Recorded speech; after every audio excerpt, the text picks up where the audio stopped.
Hey everyone, welcome back to Riffs and Gigs. Here I am, a nice little kind of spooky, horror-y kind of interview episode, just in time for Halloween.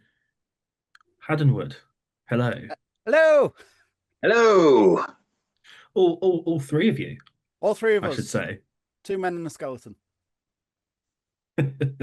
How are you all doing? Yeah, not bad, not bad. It's been a busy old run up for to next week, which is the biggie. Yes. I was going to say, because obviously, we're just over a week away from the release of your album, Deadcase. How was the build up to that been?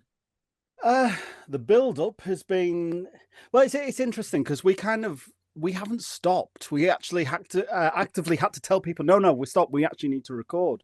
So we have been kind of progressing our because it's all DIY. So we've done it sort of here at home. It's been progressively ongoing for a long time, and it was kind of a collaboration of not everything we've done so far, but certainly the best bits so far. But it's been busy. I mean, we've got a last minute gig tomorrow as well. Although saying that, I don't know when this is going to go live. So that might be Not before incredibly tomorrow. dated. Not before tomorrow. Not before tomorrow. So we had a very last minute that was good, and it went well. It went It poorly. was fantastic. Take The whichever turnout was was most amazing. appropriate. But yeah, it's been steady, and we seem to be building a lot of interest. And the sort of the release launch next week, where we're supporting again, maybe next week, maybe this week, who knows? On Halloween, is supporting Ghost UK, and apparently over 70% of the tickets already sold. It's a big enough venue, so it could potentially be our biggest gig to date, which is very exciting. And that's in Middlesbrough, isn't it? Yeah, play Yes. Middlesbrough. Is that kind of localish to you guys, or whereabouts are you based? I mean, it's more local to you, isn't it, Mr. Spoons? It is, Um, yes. I am about a 15-minute drive away from the venue. just if anyone's listening, and sort of when we're at gig, obviously he's not home. I'm over in Darlington Way, so saying that, what we're trying to do is like expand outside the area at this point in time. But yeah, we're certainly northeast based. That's completely fair, and it's shaping up to be a good gig then. Yeah, hopefully it's already chatted to Ghost UK as well, and they're promoting it as well as us, as well as the promoter, who's been really active with it as well, which is really nice. And yeah, it's a quirky little venue as well, Hmm. so hopefully it should be a really good night. Lots of It's always, costumes going around, and yeah, it should be good fun. I mean, it's Halloween, so it's got to be costumes. There's got to be costume. I think even I mean, we dress up anyway, but I think we have to go one step further potentially. I have something that I've not disclosed to you yet, and you're going to have to wait until Halloween to see it. Okay. We'll leave in anticipation. It sounds more like a threat than anything. It might be. It might be. I have also noticed that I do like that you are repping your own band merch, which is always great. I get referred to as the band's equivalent to John Cena In what sense? because all I ever seem to wear on stage is the band merch. We can see you though, so it's okay. Yeah, you know where he belongs. I don't think I've ever worn some of our own merch on stage, but yeah, it's I've seen you wear a Rum and Blood t-shirt on stage. not on stage. On stage, you have.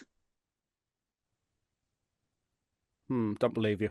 Show me proof. Proof or it didn't happen. Exactly. It's no. It's but yeah, he is the John Cena. He wears nothing exclusively our own merch. Saying that, Yeah. the t-shirt he's wearing at the moment isn't actually merch. It's one It's of not. two. Oh, I'm guessing you have the other one. I do have the other one. Again, I've never worn it. But it's yeah, it's that t-shirt is actually we have like what we call the residents of Haddonwood. So each time we've released a single, we've had a sort of a key character sort of front and centered. And the t-shirt that Spoons is wearing is all of them together for the seven releases that we've had so far. When you have more releases, you just need to make another one with more. Well, yeah, or alternatively, we're going to, I don't know, how big should the residents of Haddonwood go? I don't know. How big is Haddonwood? That's the question. I'd think 13 would be a decent number to have, to be honest. That means I've got to design some more characters. You are also going to run out of space if you are lining them that way on a t-shirt. You might have to start like they could go around the back. On the arms. Exactly. Back print's a genius idea. Or I mean, we could do a montage, not montage. That's not the word. Collage. We could do like a collage of different. I don't know. There's certainly this potential for, because we're DIY with the merch as well. So there's options and things we can go into with all sorts. I was going to say, kind of coming off of the characters, is there kind of a band lore or band story where the characters appear, or is it just kind of the characters per the songs? It's an interesting question, isn't it? I suppose the band lore is there's this fictitious place, Haddonwood, and I suppose we are the demons of Haddonwood, if you will. He has a full backstory. He's a captain, Captain Frederick Francis Howard. Very posh. Well, we have to keep an eye on him because he's a notorious serial killer. But it's, I don't know, it's kind of expanding as we are expanding as a band, that this place, Haddonwood, and the people that live in there, and they all have their associated song. So then kind of what characters have we got so far then? Well, what have we, because I can't see Spoons, but because we've got the, what's that? Well, we have the cover from All I Want Is You. So All I Want Is You is basically it's kind of an homage to Scream, and we wanted a song that was very much like almost as if it was a serial killer writing a love letter to their victim, because you can use the same words that can be interpreted very different ways. So the in-joke became "All I Want Is You, dead." So that is the she doesn't have a name, does she? But I suppose it's our homage to Sydney Prescott, but we can't say that because that's a character in the film. Exactly. Sydney spelled differently.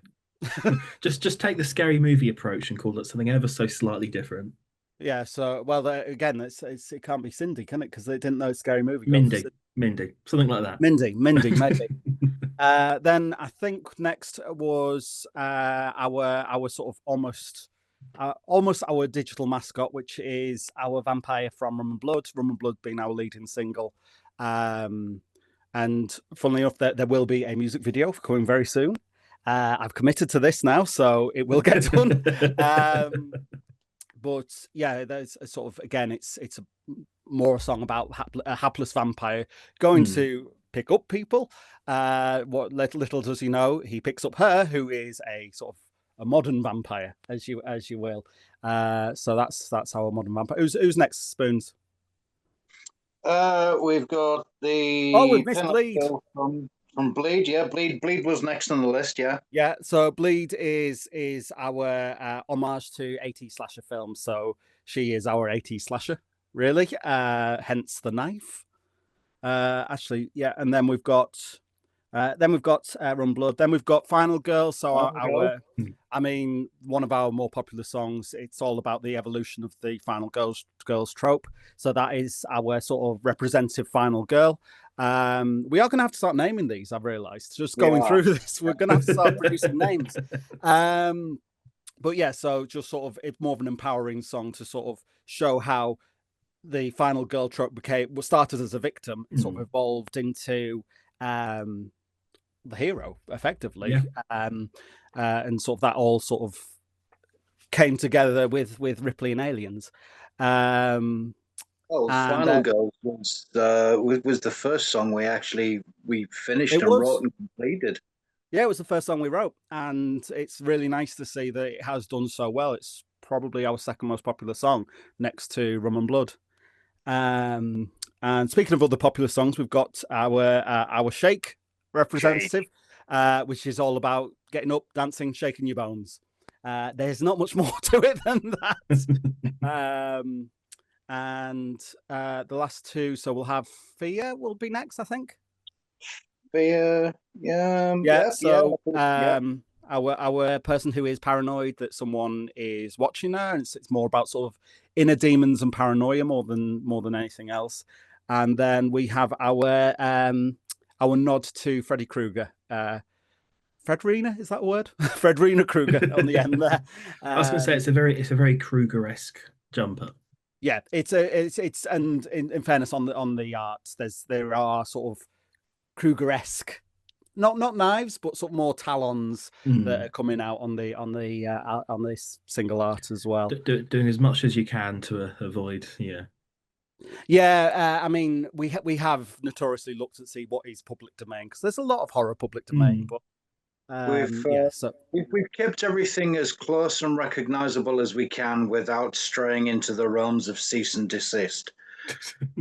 Yeah, it's more homage rather than I mean, we are very, very conscious of that, especially in things like slasher films, horror films. Like, there's strong copyrights and trademarks over masks. I mean, there was a huge Ghostface issue going on with where they released the series, they didn't actually have the legal right to use the mask, and so we are very, very conscious of that. So we do try and do as much original as we can, while still referencing all these horror classics, all these sort of nods to what we enjoy, basically. Yeah, and then building on the Scream one, it's like that every Ghostface product you see, mask, Funko Pop, whatever, it's a Ghostface one, not a Scream one.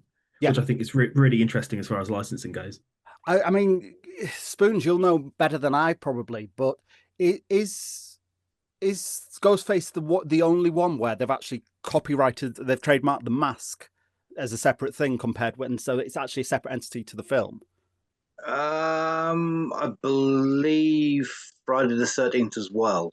Yeah, I know there is some legal issues with that. That's why the game got cancelled. No, those legal issues have now been cleared up. Oh. So the mask itself is its own separate entity, and then Jason Voorhees and Friday the 13th are then their own thing as well. But you can't have one without the other. Yeah, I mean, I have realised now that you have got Friday the 13th and Ghostface behind you.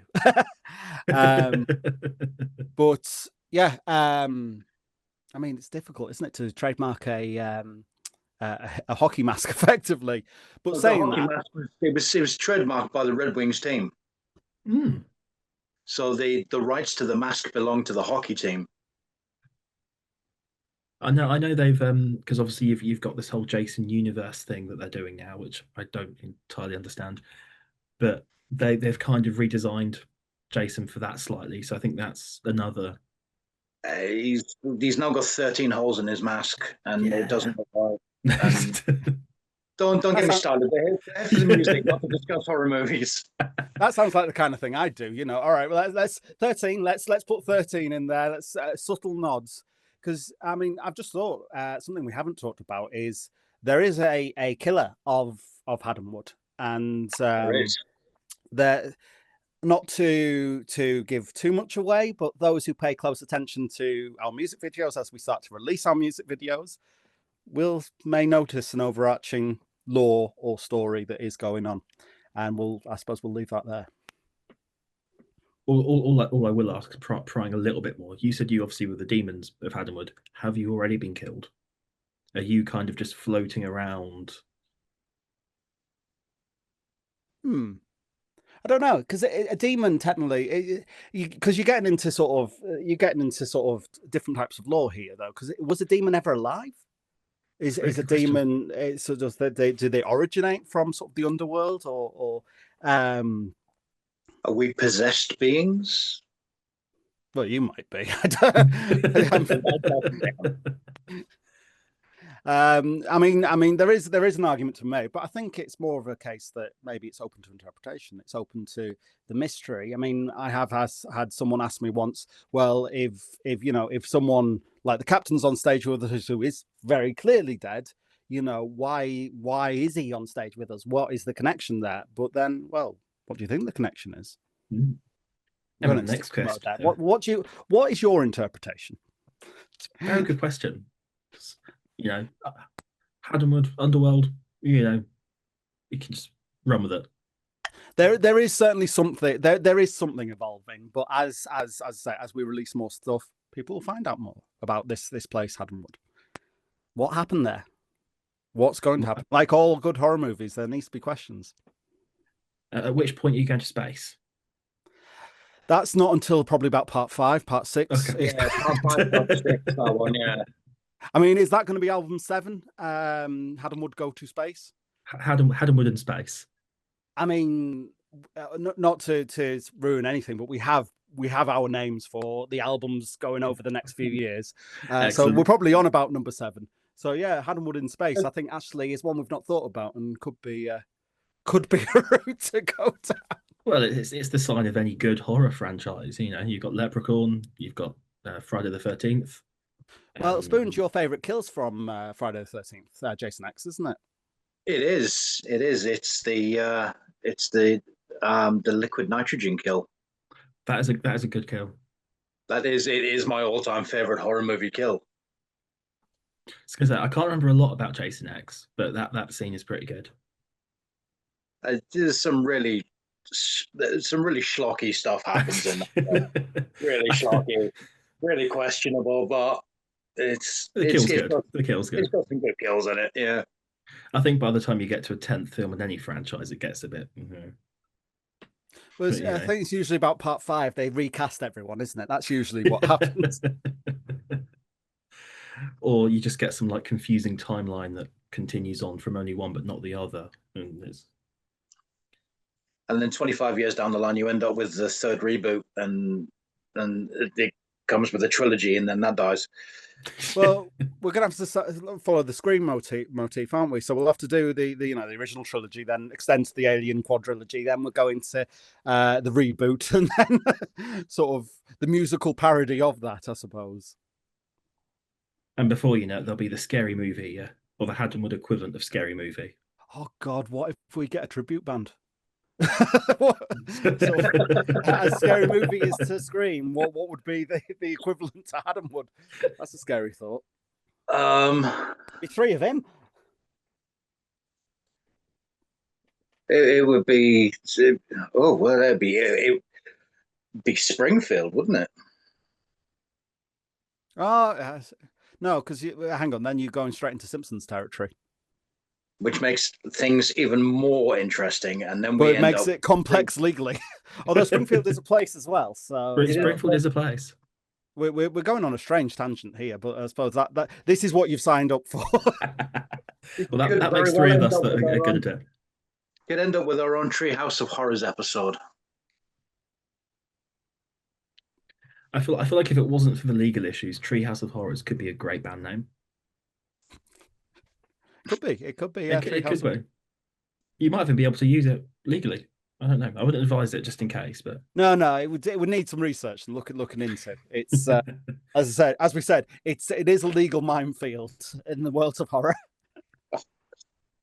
It's why you just focus on all the all the new the fairy tales and the Disney stuff that's now going public domain. Yeah, I mean, annoyingly, really annoyingly, the Bela Lugosi Dracula goes public domain next year.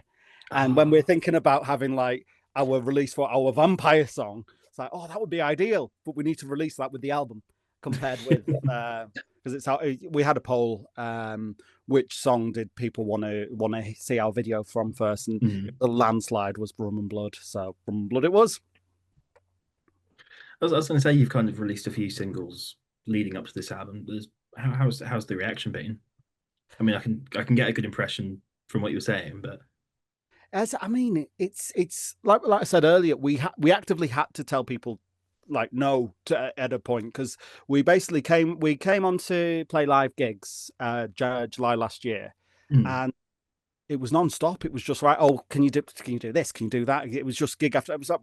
And then people were asking, they want merch, they want merch, they want the releases so they could. And the only way people were able to listen to us were through like fan recordings that people had uploaded on YouTube. And it's like, well, the quality's not good. It's not even a full song.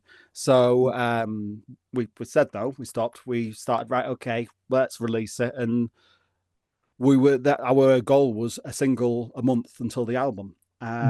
We've done, and yeah, so some of the songs have not been as popular as others, which has been a bit more obvious. But then it's been amazing to see how much people genuinely seem to like us, and that's really nice to see. I think Rum and Blood's still our most popular song, but it got into a point that each time a new song came out, there was a peak, and more people were listening to the new stuff.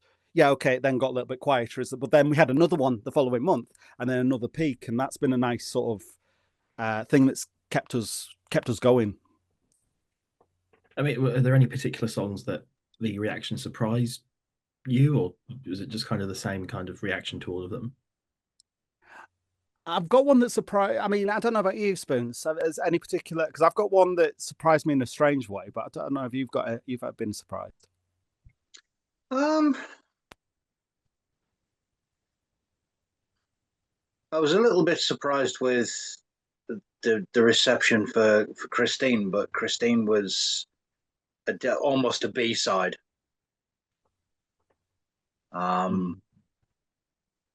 It didn't seem to be received well, but it was overshadowed by All I Want Is You, with that being the release for the month. Rum and Blood. It was the B-side to Rum and Blood. Was it the big? Are you sure? Yes.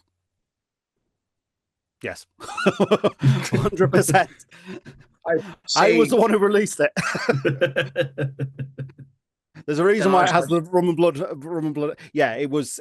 But to second that, yeah, it was overshadowed by Rum and Blood, which is still our most popular song. It's not that it's I suppose you like that, Spoons, because it's your most complicated bass riff.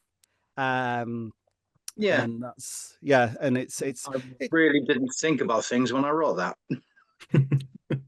But I mean, it's maybe not a surprise, but I'll tell you what did surprise me. Our reaction to Fear. Fear is the one about sort of paranoia and sort of inner demon kind of thing, sort of that feeling someone's watching you at all times. And it's got a nice bounce to it, but I didn't realize how much people would really like that. It's become, we call it the Big Four or the Big Five even, that we kind of usually group together. And I suppose when we came up with that, I didn't anticipate that being on within that. I thought like all I want in you, I can't speak. All I Want Is You would be amongst that, which probably is our most radio friendly song, I suppose. It's like a nice sing song, nice sort of a nice melody to that. And so, but then Fear kind of kicked that out, and then that became one of the big four songs, along with Final Girls, Shake, and Rum and Blood. So I suppose that was the one I was most surprised by. Are there any kind of surprises on the album that you're excited for people to hear, or is it all kind of? It's the last track is the one I'm most excited for people to hear. The one that has not yet been released.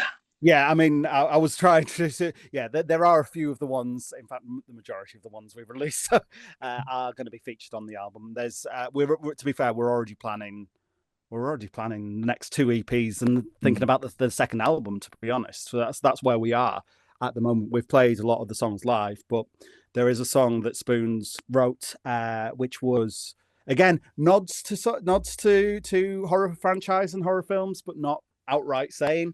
But every horror punk band writes a song about Chucky. Tiffany doesn't get much love though, so it's our homage to Tiffany Valentine from the Child's Play series. And I'll be honest, I used it as a chance to show off a little bit, and I'm not a natural show off. So there is a bit more complex guitar in there for a punk band.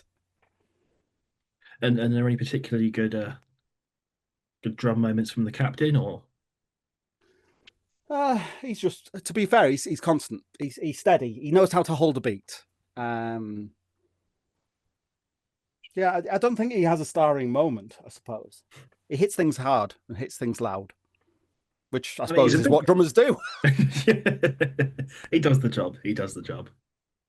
But and Spoons, you've got your starring moment in for you, haven't you? Your bass solo. My bass solo, yes. That never actually got decided upon until we sat down and recorded it. Yeah, it was different. We played it God knows how many times prior to recording, and just there was room in there for a bass solo, and it never had a solid one in place. It changed every time. It's another one that I didn't think about before I wrote it, because when we first got together, we had bear with me a second. Go away. Go away, please. Is this the cat or the dog?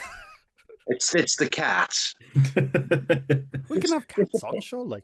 Yeah, Go away. Bring him on. No, come here. So you told him to go away now. Come here. Go away. Come here now. Come here. Come here. Come here. Because you have a horror-related name as well, don't you? I think you're fighting a losing battle there, Spoons. She's sat on the floor staring at me. That's the sensible reaction to you, I think. No, she wants no part of it. Right, go away then. We tried. Yeah, we did. When we first set out on this journey, I was playing a standard 4-string bass, and the more we looked into our inspirations, the rockabilly was up there, and I thought, yeah, it'd be really nice to play an upright, but uprights take up a lot of room, and they're not exactly cheap either.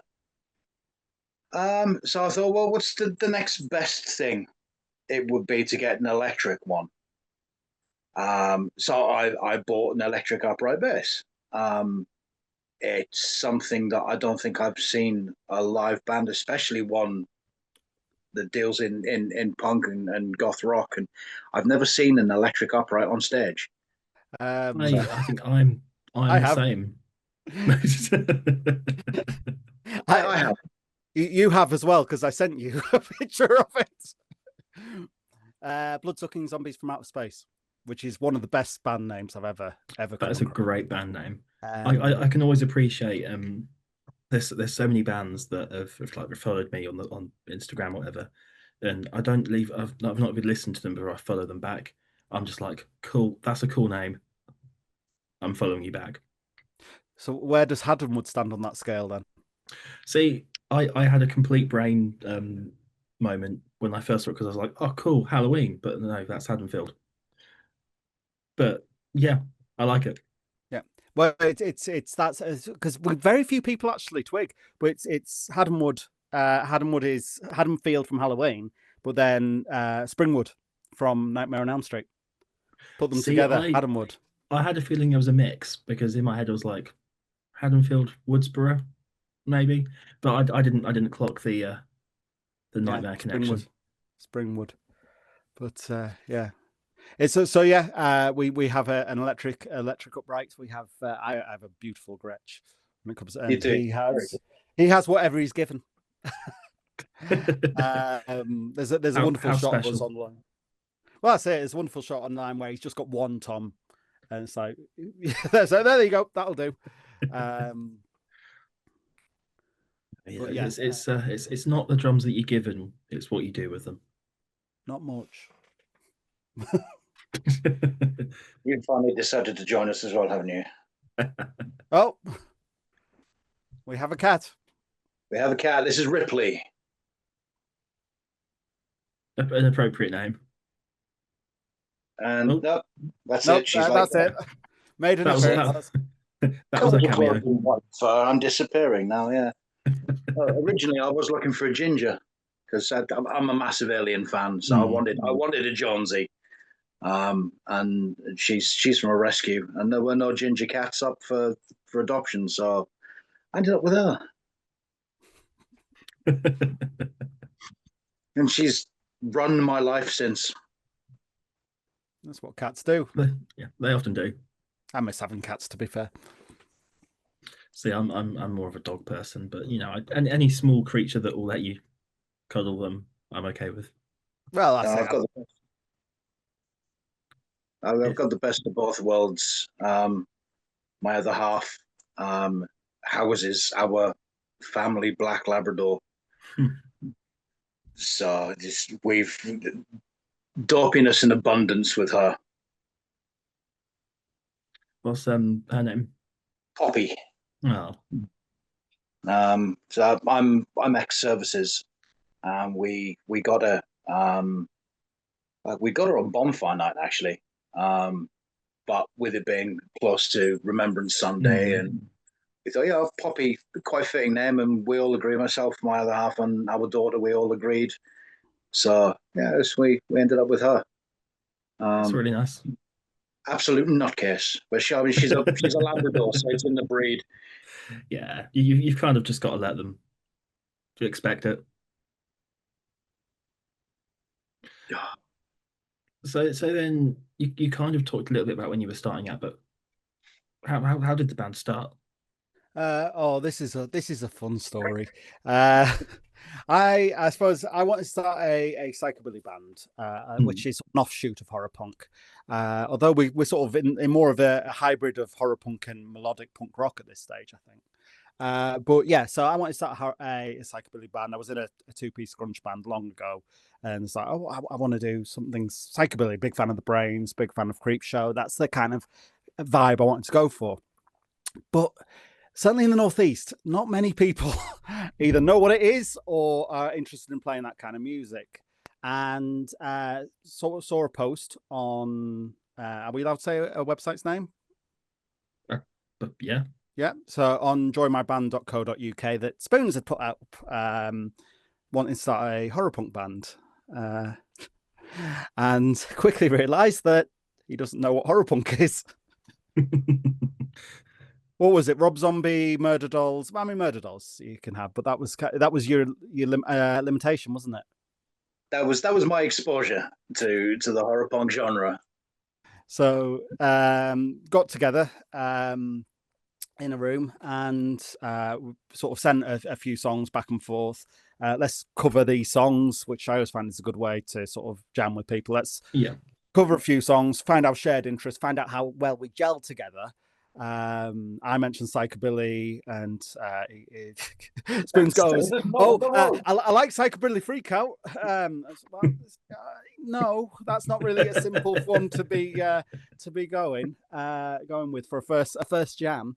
So we did a couple of Misfits songs, we did a couple of Murder Dolls songs, and yeah, soon sort of establishing our sound. I showed him what horror punk actually was, and despite referring to us as a few bands that we have absolutely nothing in common with, we've not looked back, and I think you've appreciated a new genre, haven't you?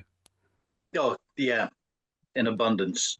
I mean, so much so that so I was a big fan of a band called the Coffin Cats, and we actually got to support them last year. Oh, nice. Down in Stafford, and they're a giant in the horror punk scene, and yeah, it's so much so. Vic, the bassist, he let you play, didn't he? He did, and I didn't know what to do with it. And yeah, now one of your favourite bands, I think I can confidently say. Yeah, definitely. And when did the captain come to the fold? Captain was quite early on. there seems to be a scarcity in drummers. Drummers don't seem to exist.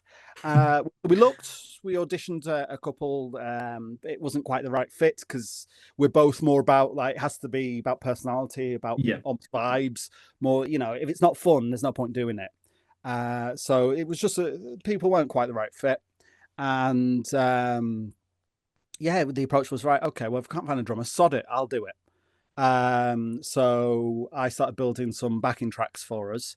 It actually started right at the beginning because I built the backing tracks for us to jam to with the covers. So we were always on the lookout for a drummer, but then it got to a point it's like, actually, this works.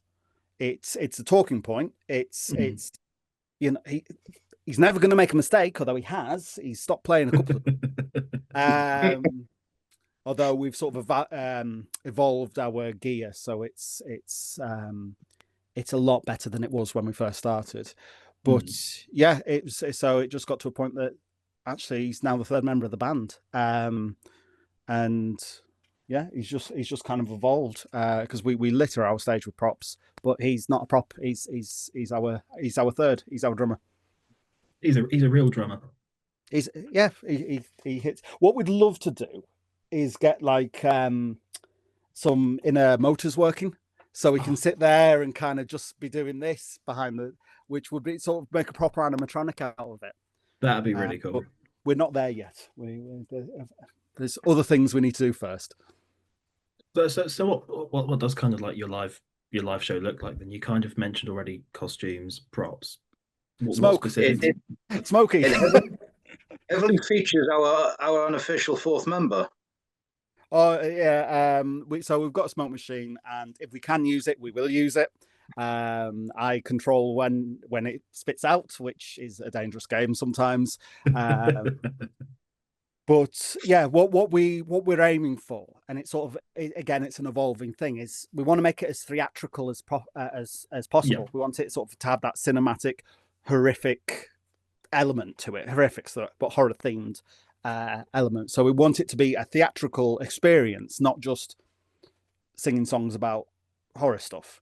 And we've talked about like having set pieces and things like that.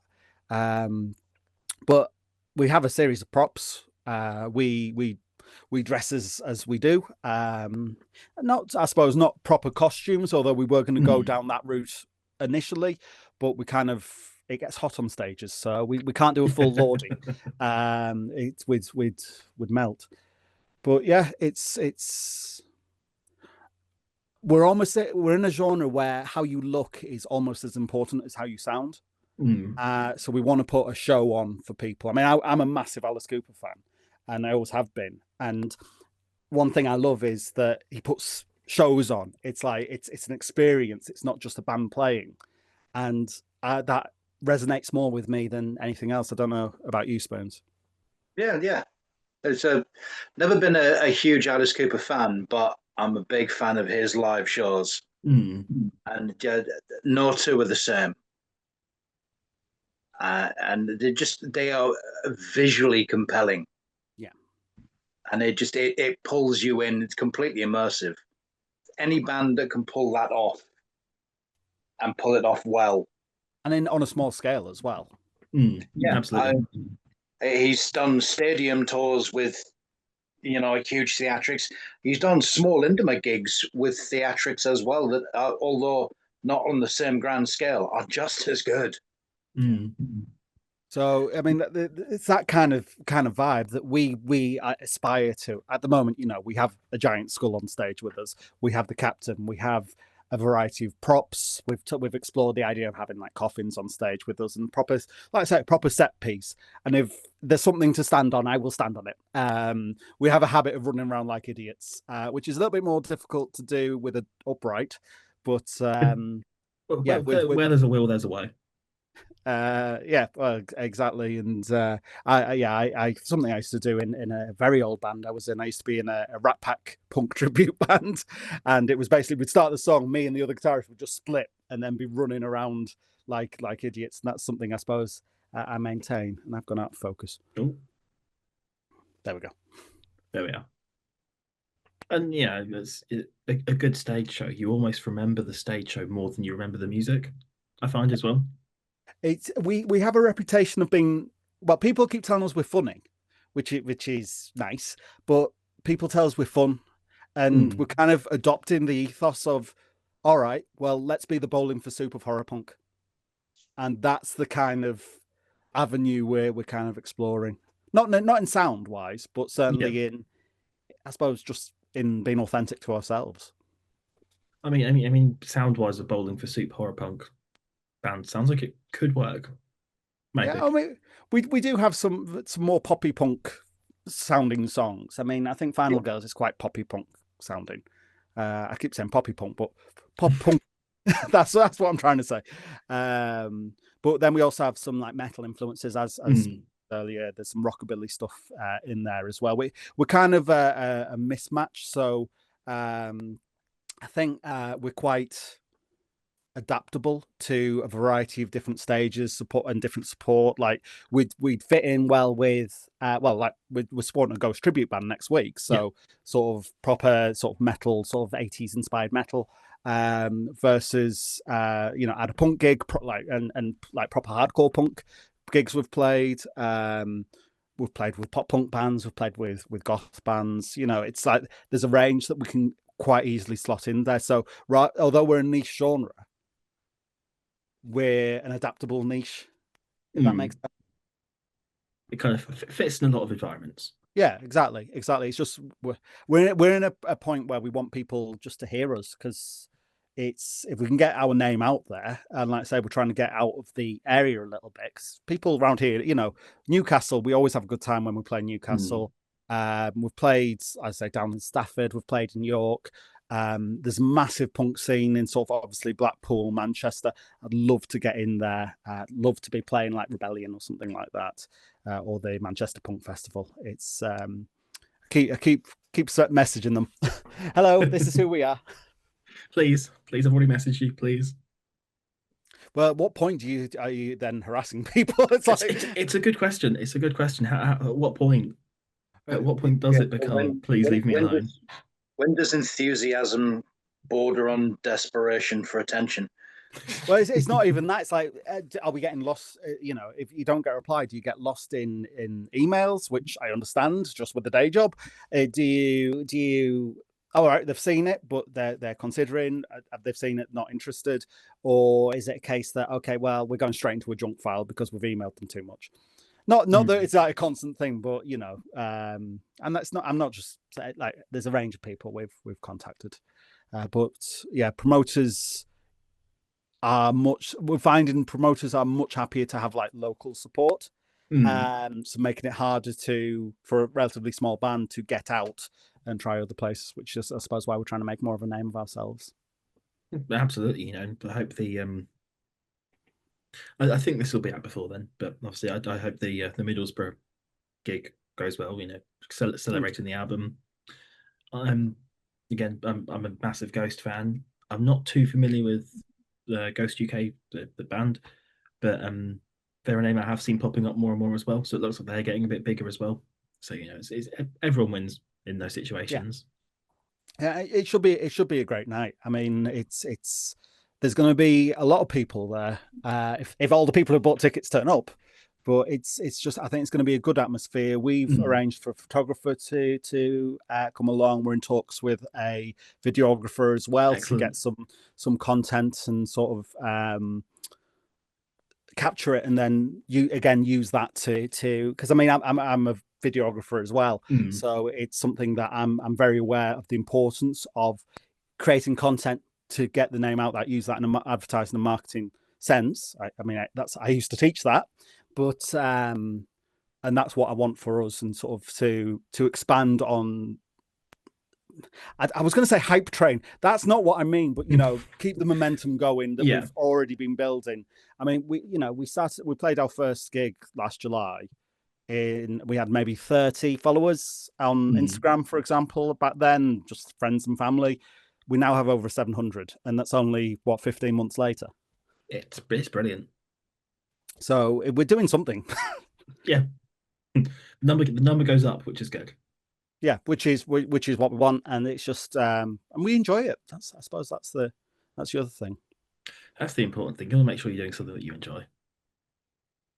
So yeah, I mean, neither of us went into this with any aspirations of, becoming the next Misfits or the next Murder Dolls or the next big psychobilly band.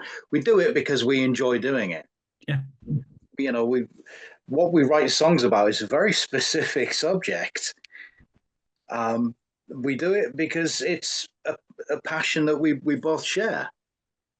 We want to share that with other people in the only way that we know how to, which is write a fun song music. about it. Yeah, exactly. Tongue-in-cheek pop music in a way that we know how to get it across, and it seems to be doing exactly that.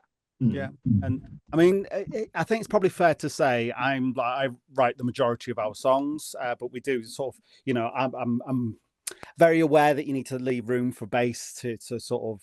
I'm very much right. Here's my idea. Do what you want with that.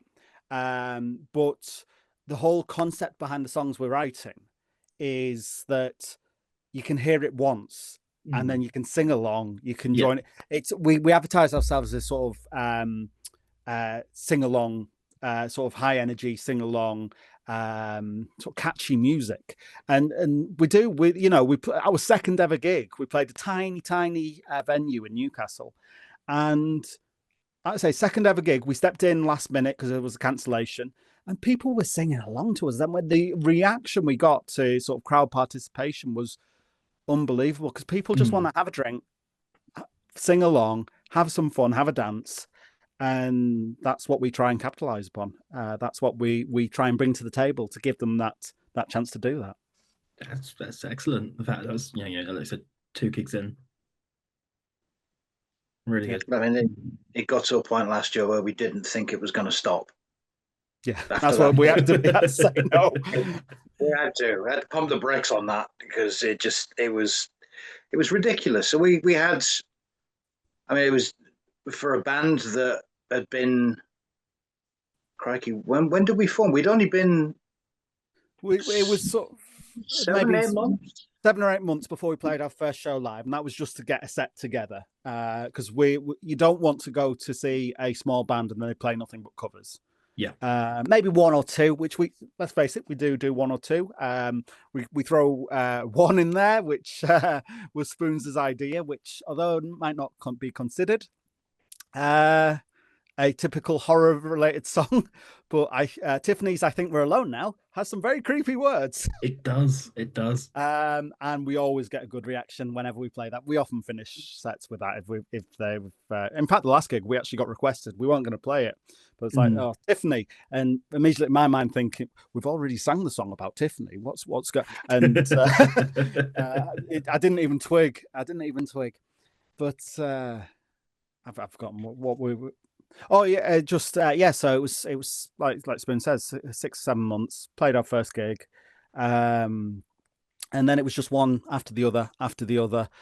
Within about maybe 4 months, we probably had about 10 gigs under our belt, which is not bad for a brand new band with no material, no anything. And then it just got to the tail end of the year where we said, like, okay, we're going to stop. Then Coffin Cats came up and said, okay, we're not going to stop yet. Okay, we actually need to do something to get some stuff recorded because people are asking for it, but we're not getting the time to actually do it. It's a really obscure time of the year as well, because my brother had been diagnosed with cancer, and he lived down in Brighton, and once I'd got that news that he didn't have long left, I put a kibosh on everything I was doing. Everything stopped. I said to Dev, I can't do anything. And we bought tickets to go down to Stafford to see the Coffin Cats. That was our intention. We were going down to see them. And then I got a message from Dev, and he's like, "This opportunity's come up. How do you feel about it? Do you feel that you could do it?" I spoke to my other half. I spoke to my brother as well, and both of them were, "Don't do it." that weekend was a strange weekend for us. I can imagine. We did 2 gigs back to back, one in Stockton and then one down in Stafford with them. And then the day after we'd gone to Stafford, we travelled back up, and then myself and my other half travelled down to Brighton the following day to see my brother. So that weekend it's a jumbled of euphoric mess. But I mean that's one that will stay with me for a very long time to come.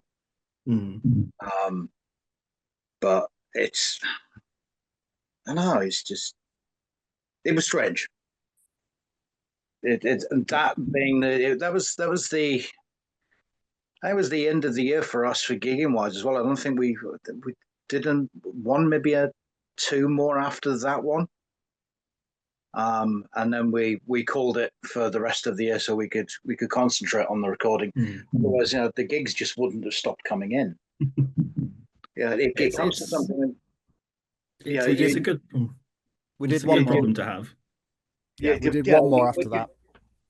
You've been in a band for we hadn't been together that long, and to have all of that thrown at us, it was amazing to have all of those opportunities come up, one after the other, in such a short period of time, and it's just everything just exploded. Yeah, that's the word we used. That was, and I was prepared, I suppose, to do that gig with your boots on stage at that point, because again, family comes first, absolutely. But I am personally grateful for Kieran for doing that. I wouldn't have held it against you if you had gone down and done it without me, to be honest. Oh, I mean that was the option if you couldn't do it. There wasn't no to that. No, there was does spoons come or does spoons stay at home? But no, we had one more gig, but that was the tail end of that year, and then this year we've had nice spaced out ones, and yeah, it's been a journey so far, and we don't have no intention of slowing down. Absolutely, it's like, as I said, I wasn't kidding when we've got next year planned. We've got concepts up until album 5. I think we've literally got concepts for, because again, it's like there's so much we can play on. There's so much we can go and sort of bring our own unique version of horror punk to. I am slightly cautious of time, just so I'm going to kind of look to wrap up. I have got one last question for you. Of course, this might be a long answer. 3 favorite horror movies. Dog Soldiers.